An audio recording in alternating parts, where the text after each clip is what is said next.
Vamos falar sobre a utilização de comentários em C#. As principais linguagens de programação contêm um mecanismo chamado comentários, e os comentários não são nada mais do que a possibilidade de nós podermos escrever texto no meio do nosso código que não é lido, nem é executado, nem é interpretado. Esse texto tem como principal objetivo nós podermos escrever no nosso código indicações que nos permitem identificar o que cada parte do código faz. Vamos aqui mostrar como escrever um comentário em C#. Neste caso utilizamos para um comentário de uma única linha, 2 barras e depois escrevemos o texto à frente. E desta feita nós estamos a escrever então uma linha de texto que depois vai ser ignorada na execução do código. Se quisermos escrever um comentário com múltipla linha, vamos abrir aqui o espaço de comentário com uma barra e um asterisco e depois vamos fechar com um asterisco e uma barra. E a partir daqui nós podemos escrever o número de linhas que quisermos, ok? Não há qualquer problema, todos estes blocos de texto vão ser ignorados pela execução do código. Muitas vezes os comentários são utilizados também para podermos bloquear a execução de determinadas porções de código. Por exemplo, nós temos aqui uma função, static void main, ou neste caso um método, eu posso selecionar o método todo e posso clicar aqui neste botão que me vai colocar um comentário. O que é que isto vai significar? Quando o meu código for a ser interpretado, esta porção de código não vai ser executada. Da mesma forma que eu posso regressar aqui atrás, selecionando todo este espaço de comentário e tirando o comentário, removendo o comentário com aquele botão. Poderia também fazê-lo manualmente, colocando aqui uma barra e um asterisco, e depois mais ao fundo colocando também um asterisco e uma barra, e teríamos então este bloco todo comentado. Vamos aqui remover e voltar ao estado inicial da nossa função. Existe ainda um outro tipo de comentários que podemos utilizar no C# e que pode ser muito interessante, principalmente quando desenvolvemos uma classe com imensas funções ou métodos. Eu vou fazer aqui o exemplo de uma função, muito rapidamente, static void somar int a, int b. Vamos imaginar que esta função tinha como principal objetivo a soma de 2 valores. Aqui o somar poderia ser adicionar, que é o termo mais correto. Bom, se eu agora colocar aqui um comentário de uma linha, eu posso escrever aqui o que eu bem entender sobre esta função. No entanto, se eu colocar um comentário com 3 barras, o que vai acontecer é que o sistema vai criar automaticamente esta estrutura. No sumário, que começa aqui e termina ali, eu vou poder colocar uma descrição desta função. Executa a adição de valores A e B. Aqui para o parâmetro A eu posso colocar parcela 1, para o parâmetro B eu posso colocar parcela 2.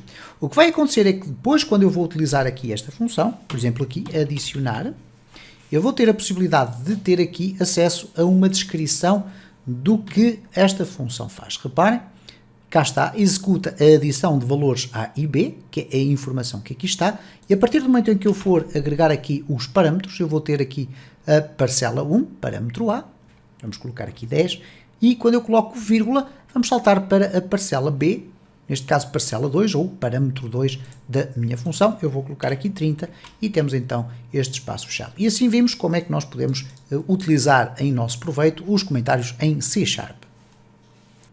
As variáveis são peças fundamentais em qualquer linguagem de programação moderna. Mas afinal de contas, o que são as variáveis? As variáveis são usadas para guardar informação que vai ficar apenas disponível durante a execução de uma aplicação. O que quer dizer que quando a aplicação termina, o valor que estiver guardado numa variável vai deixar de existir. As variáveis são como uma espécie de caixas preparadas para receber um determinado tipo de dados ou valores. O que é que isto significa dizer? Para definirmos a utilização de uma variável, isso vai depender do tipo de valor que nós queremos utilizar. Por exemplo, se nós queremos guardar um valor inteiro, um valor numérico, nós vamos definir uma variável do tipo numérico. Ao passo que, se quisermos definir uma variável do tipo alfanumérico, para receber, por exemplo, uma frase, nós vamos ter que definir uma variável desse tipo. Bom, como é que nós definimos uma variável no C#? Utilizando as expressões como aqui podemos ver, int valor igual a 10, isto é, um valor inteiro, depois temos ali string nome igual a João, um valor alfanumérico, e depois bool parar igual a false, um valor booleano. Iremos explicar isto em mais detalhe já de seguida. Entretanto, temos aqui um esquema de como é que é a representação normal da definição de uma variável. Em primeiro lugar, temos o tipo de valor que a nossa caixa, entre aspas, vai receber, qual é o nome que nós vamos atribuir a essa caixa, depois temos o sinal de atribuição, que é um igual, e depois o valor que estamos a inserir dentro da nossa variável. Vejamos então em mais detalhe como é que as variáveis são definidas e que diferentes tipos de variáveis existem. Neste caso vamos falar, em primeiro lugar, daquilo que se designam por variáveis de tipo simples. Temos 4 tipos de valores inteiros, signed, e já vou explicar o que é. Temos também 4 tipos de valores inteiros unsigned. Temos depois 3 tipos de valores com casas decimais, uma variável do tipo char, o que quer dizer caractere, e ainda uma variável do tipo booleana, isto é, verdadeiro ou falso. Vamos começar pelas variáveis de valores inteiros. Ora, o que acontece então é o seguinte, temos aqui variáveis que têm o seu tipo, o seu nome e o seu valor atribuído. São variáveis de valores inteiros, portanto numéricas, que têm a possibilidade de receber valores positivos e negativos. Ora, obviamente que aqui nós podemos observar rapidamente o que é que isto significa. O sbyte, que é o tipo de variável, é uma variável que pode receber valores entre menos 128 até 127, passando obviamente pelo valor 0. Depois temos o short, que é uma variável que pode receber valores entre menos 32.768 até 32.767. O int, valor inteiro, também, pode receber valores ainda bastante maiores. Neste caso, um negativo 2 elevado a 31 até 2 elevado a 31 positivo. E depois temos ainda o long, que é um valor numérico bastante grande, que pode absorver valores entre menos 2 elevado a 63 e até 2 elevado a 63 menos 1. Ok. Como podem observar, segue esta lógica que aqui está. O que acontece neste caso concreto é que estamos a falar de variáveis do tipo signed. E o que é que quer dizer signed ou assinadas? Significa que elas podem receber valores positivos ou negativos. Por seu turno, nós temos também variáveis que são unsigned. Ora, o que é que são as variáveis unsigned? Apenas podem receber valores positivos, incluindo o valor 0. É o caso, por exemplo, do byte, que é uma variável que pode receber valores entre 0 e 255, o short, e aqui o U vem exatamente do termo unsigned, e o shorted significa que pode receber de 0 a 65.535, e depois temos aqui o int e o long. Ora, não seria difícil perceber que em relação a estas variáveis que recebem valores positivos, se nós tentarmos atribuir um valor negativo, o sistema vai automaticamente gerar um erro. Para nos ajudar neste mecanismo de definição correta de valores para cada um dos tipos de variáveis, o Visual Studio vai acabar por nos interpretar aquilo que estamos a escrever. Por exemplo, se nós tentarmos colocar aqui um sbyte n igual a um número qualquer bastante extenso, o que vai acontecer é que de imediato é gerado um erro. Porquê? Porque este valor não pode ser atribuído a uma variável do tipo sbyte, que apenas aceita valores entre menos 128 e 127. Se nós, porventura, pudermos aqui reduzir para 123, vamos ter então um valor possível de ser utilizado. Vamos aqui, no entanto, chamar a atenção para o seguinte: a partir da versão 7.0 do C#, existe a possibilidade de atribuir valores por código hexadecimal ou até mesmo por código binário. Isto é, nos valores numéricos, em vez de estarmos a definir, por exemplo, valores normais, vamos dizer assim, valores inteiros, nós podemos definir os valores, por exemplo, da seguinte forma. Ora, o que nós temos aqui não é mais do que uma variável do tipo inteira, neste caso até duas, o meu x e o meu bin, e neste caso o x significa o seguinte: nós podemos atribuir o valor através de um mecanismo hexadecimal. O código hexadecimal, neste caso temos aqui o f, que precedido de um prefixo 0x, que é este valor que aqui está, e depois com o valor que colocarmos à frente, vai definir, neste caso concreto, o valor 15, que é o equivalente a esta indicação de hexadecimal que nós ali temos. Por sua vez, também é possível definir com código binário, ok, com zeros e uns, como nós temos aqui, utilizando o prefixo 0b. Okay? Então nós colocamos aqui 0b e depois podemos definir um código binário que automaticamente vai ser interpretado como um valor inteiro. Neste caso concreto, o 0100 equivale ao valor 4. Ainda no que diz respeito às novidades da linguagem C# na versão 7.0 e não só, É possível também utilizar um caractere underscore para fazer a separação, para facilitar a leitura. Vamos aqui imaginar que nós queremos definir aqui duas variáveis binárias, mas cujo valor binário é extraordinariamente extenso e por vezes pode se tornar um pouco mais difícil de ler. Então existe a possibilidade de nós podermos usar 0b e depois colocarmos aqui o valor com separador, que não tem que estar obrigatoriamente aqui de 4 em 4 valores, pode estar onde nós quisermos, e este separador vai ser interpretado como apenas um mecanismo de facilitação da leitura. Pode inclusive ser utilizado um separador para separar a lógica de definição de valor binário do seu prefixo. No entanto, chama a atenção para um aspecto fundamental. Este tipo de indicação que aqui está, isto é, o separador utilizado logo de imediato a seguir ao prefixo, porque vai facilitar a leitura, apenas está disponível a partir da versão 7.2. Ora, eu quero chamar a atenção para um aspecto fundamental. Se porventura criaram um projeto exatamente igual àquilo que eu aqui tenho e escolheram, neste caso, a versão da Net Framework aqui mais recente, ok? Neste caso a versão Net Framework 4.7.1, isso não significa automaticamente que vocês estão a apontar para a utilização do C# 7.2. Como é que poderão alterar essa opção? Vindo ao espaço Build, portanto eu fiz duplo clique em propriedades, vamos aqui a Build e vamos carregar em Advanced. E no Advanced é que nós vamos poder selecionar a linguagem, a versão da linguagem. Eu selecionei especificamente a versão 7.2. Reparem o que é que acontece se eu selecionar a versão C# 7.0 e clicar em OK. Eu vou regressar agora novamente ao meu código e o que vai acontecer é que há aqui um erro a ser identificado. E reparem o que é que acontece na mensagem de erro, diz assim, não é possível utilizar o Leading Digit Separator porque não está disponível na versão 7.0, apenas a partir da versão 7.2. Por conseguinte, o que nós vamos fazer aqui é novamente ir ao Advanced, puxar para a versão 7.2, clicar em OK e o nosso problema vai estar resolvido.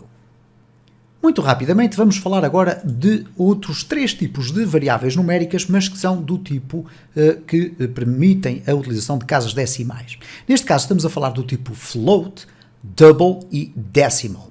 E porquê 3 tipos de valores com casas decimais? Porque cada um deles vai ocupar um determinado tamanho na memória, até porque cada um deles apenas aceita um determinado limite de casas decimais. E eles estão aqui identificados. No caso do float, nós temos aqui a forma como nós podemos atribuir o seu valor, neste caso 3.14, e seguido da letra F. Caso contrário, se a letra F não existir, nós vamos ter um erro na definição do valor desta variável do tipo float.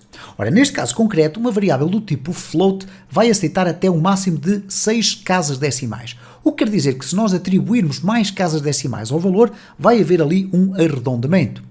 No caso do double, nós podemos definir desta forma, não utilizando qualquer espécie de letra à frente. Ele vai aceitar até 14 casas decimais. No caso do decimal, nós temos que utilizar a letra M e podemos definir até o máximo de 28 casas decimais.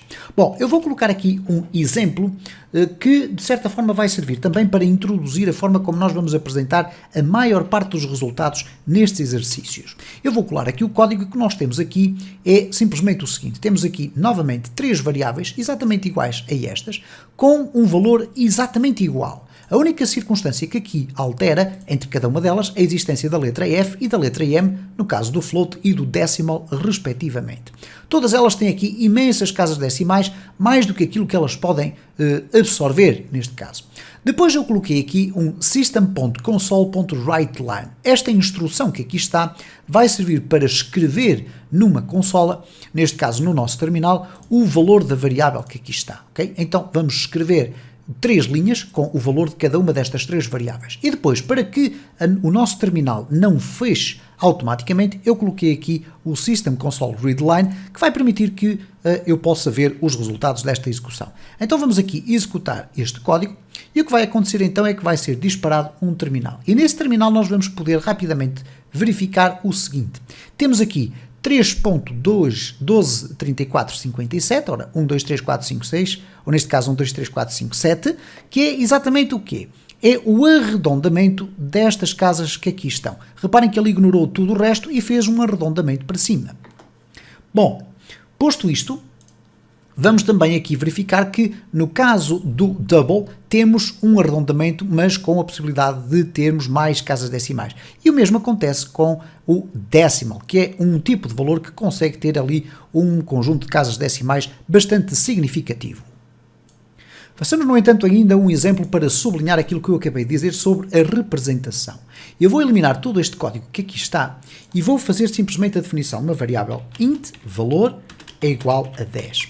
E se eu agora escrever então system console writeLine valor e depois o system console readLine, o que vai acontecer é que quando eu executar aqui este código, vai acontecer o seguinte: aqui está definida a variável com o seu respectivo valor, aqui eu estou a indicar para que seja feito o output aqui no terminal do valor e o readLine é este pequeno cursor que aqui está à espera que eu pressione qualquer tecla para terminar a execução da minha aplicação. Foi aquilo que eu fiz exatamente neste momento. Ainda em relação às variáveis de tipo simples, temos uma outra variável chamada char.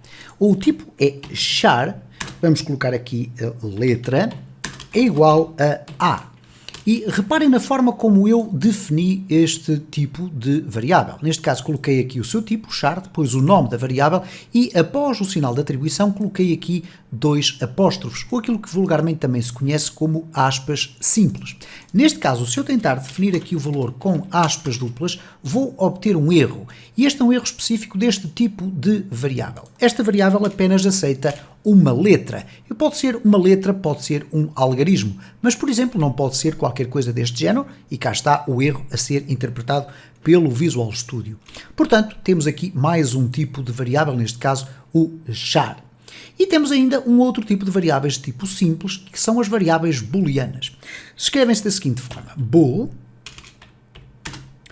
valor é igual a false, ou então bool valor 2 ou valor 1 é igual a true. Estas variáveis apenas podem absorver um tipo de valores, ou falso ou verdadeiro, e elas são extraordinariamente importantes no controle de fluxo de execução de um código.